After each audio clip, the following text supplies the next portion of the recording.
our Miss Brooks is presented each week to the worldwide facilities of the United States Armed Forces Radio and Television Service.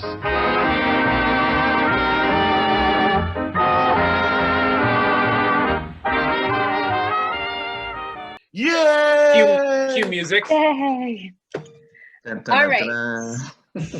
So, for this Brooksie's Bite, I am reviewing the FX original documentary, Hip Hop Uncovered, Rap's Most Notorious Kingmakers.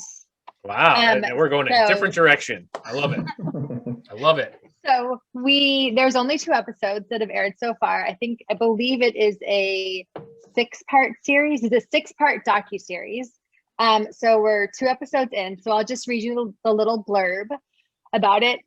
Set against 40 years of music history, this 6-part documentary series takes a deep dive into the paradox of America's criminalization of the genre and its fascination with the street culture that created it and still exists within it.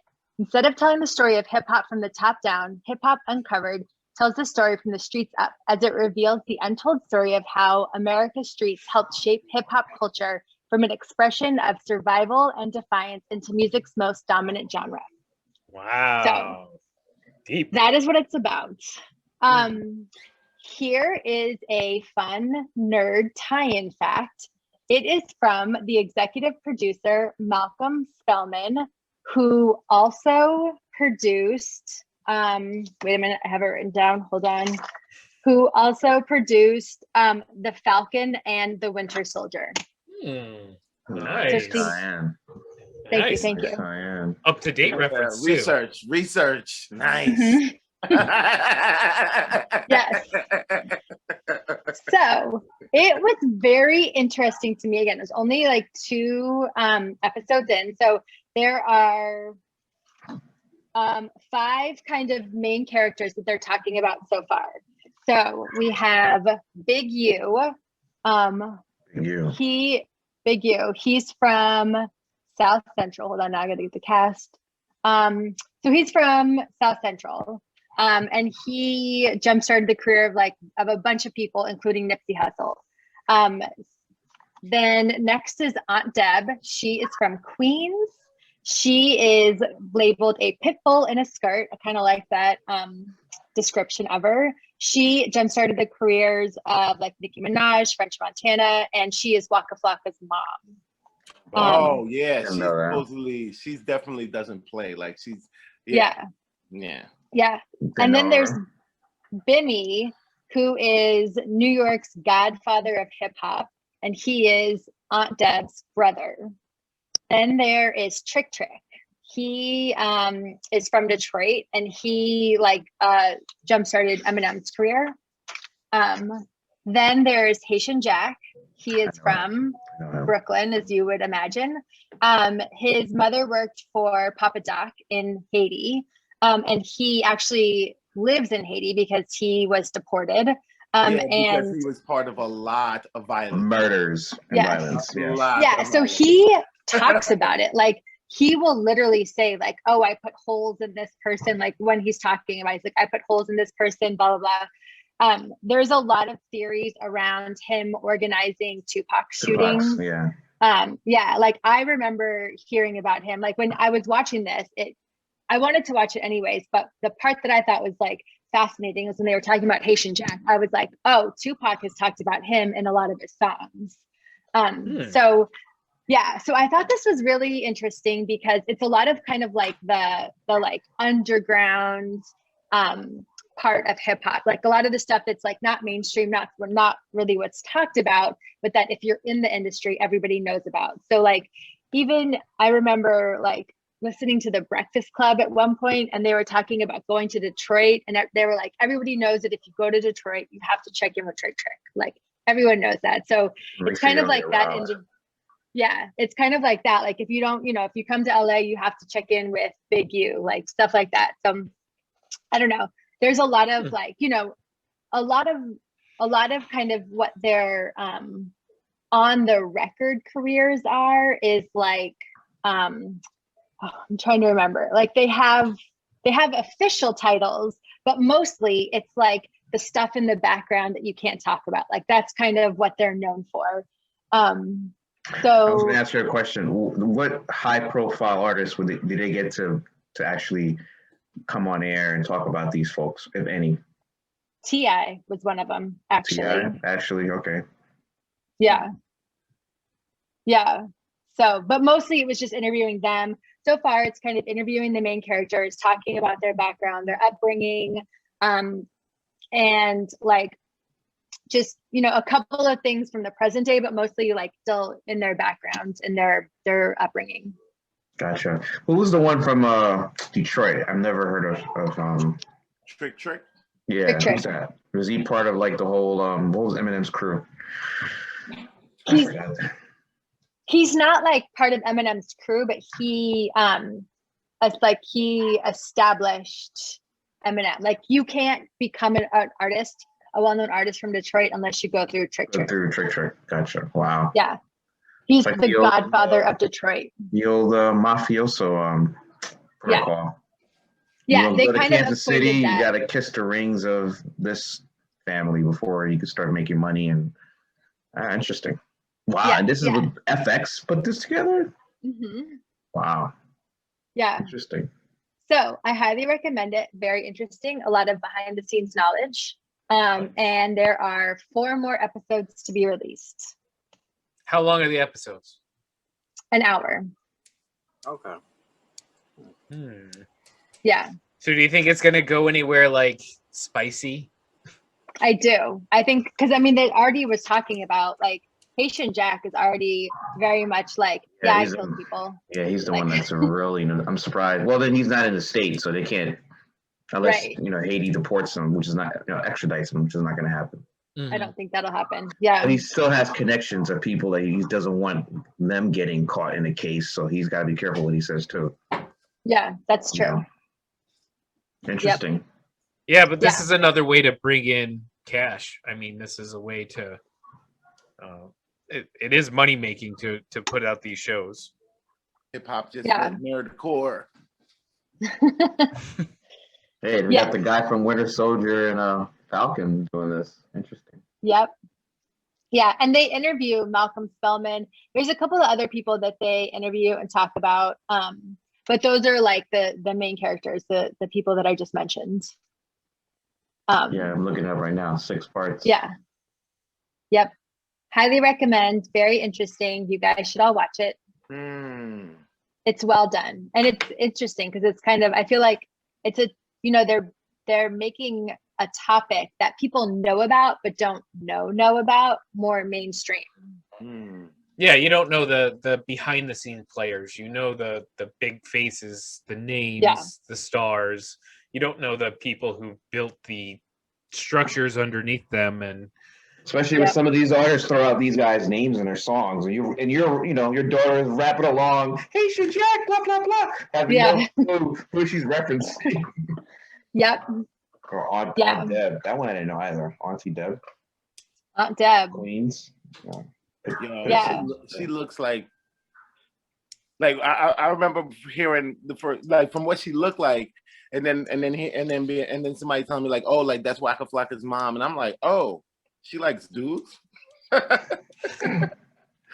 She definitely does not give you any vibes like she's on that team.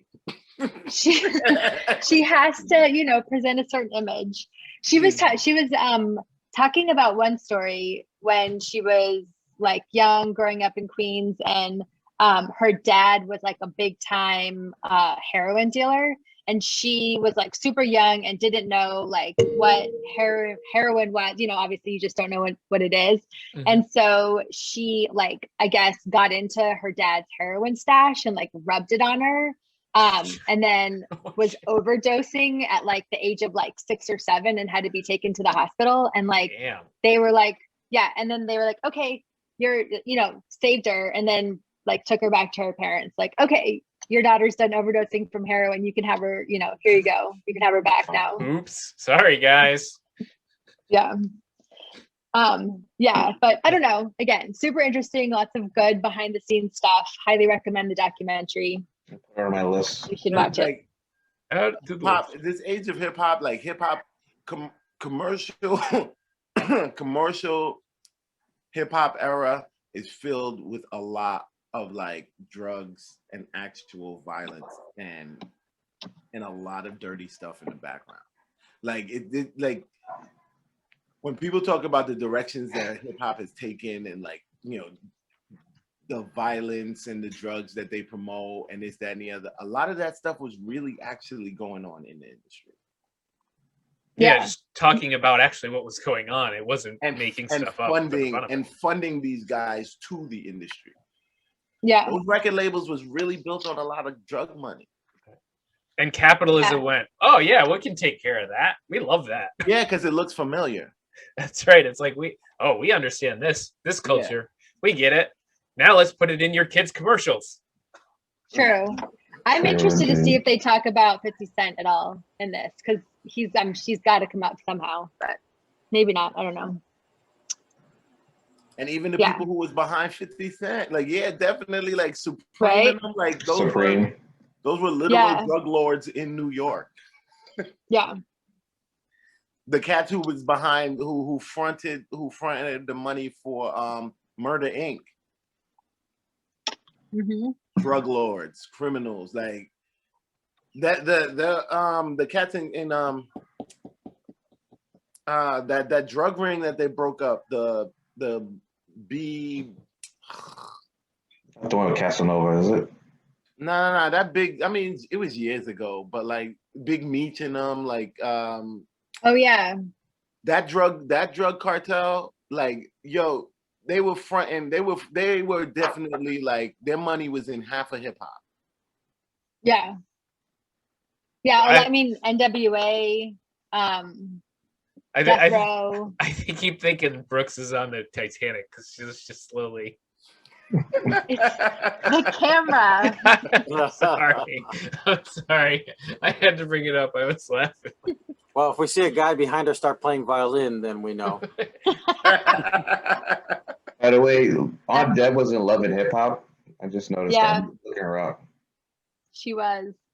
So yeah, so it was between this, or I also watched the New York Times presents I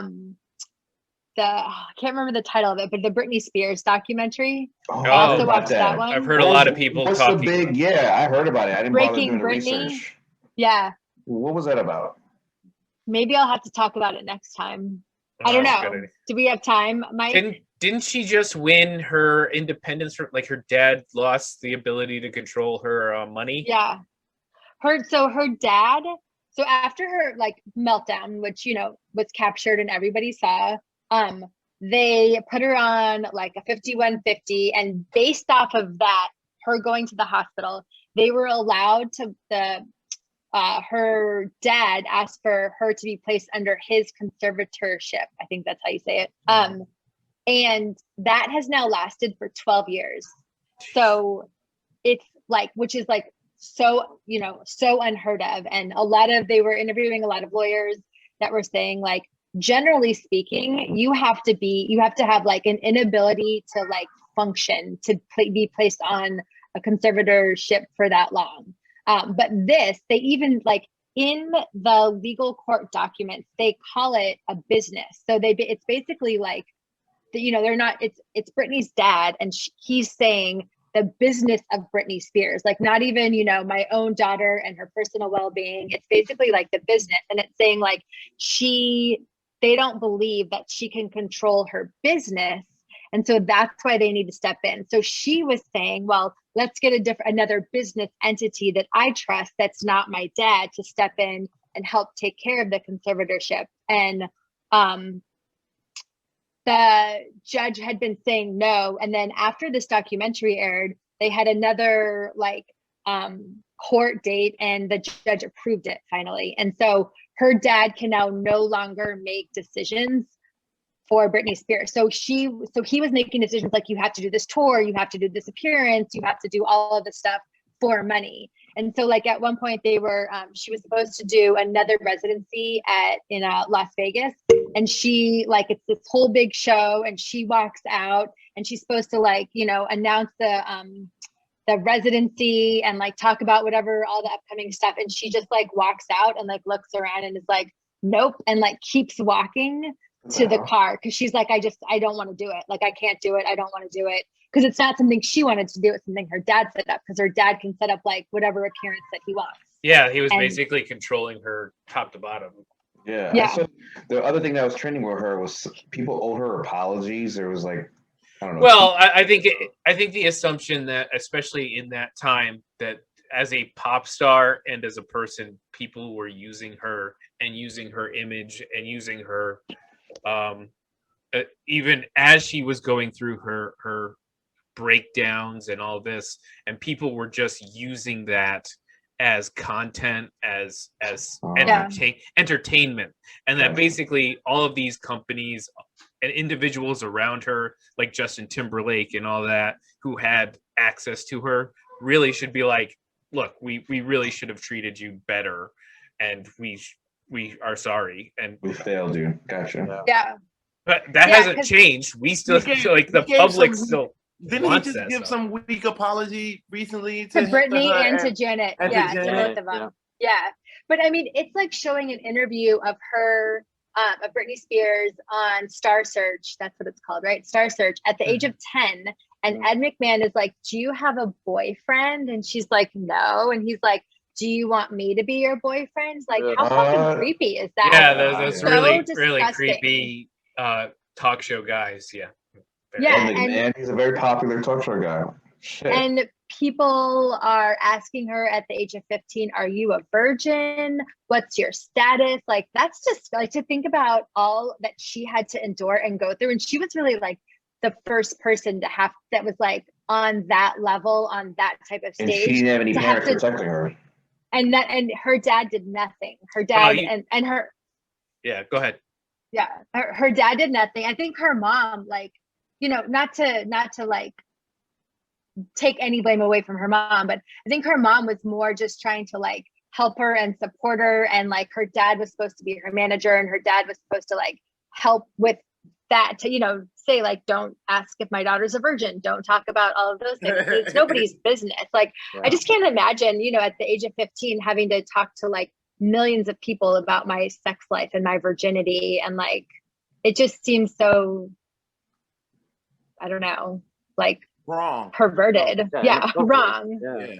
Yeah. So it's like, you know, it goes through a lot of that. It shows like a lot of that. And a lot of people were really complicit in it. Like, even I remember being like, well, she cheated on Justin or whatever. And it's like, maybe she did, maybe she didn't. But that was Justin's Timberlake's narrative that he put out, you know. And she's probably this, like, however old she was, 18-year-old that just had the love of her life. You know, obviously they had sex. Everybody knows that. And like super devastated and heartbroken. And then her boyfriend comes out, or ex-boyfriend comes out with this, like, you cheated on me, cry me a river, you're a whore. And the whole world was like, she's a whore now. And, you know, she's like, I just had sex with one person who I fell in love with. And like, and so like, it just shows kind of how it contributes to this meltdown that she had. And how really she just wanted to get out of the spotlight, and like nobody would let her. Yeah, unfortunately, that's another problem, long-term problem with music and women and in general. I was trying to find who I was listening to a podcast about. I don't know if it was Hart or Joan Jett.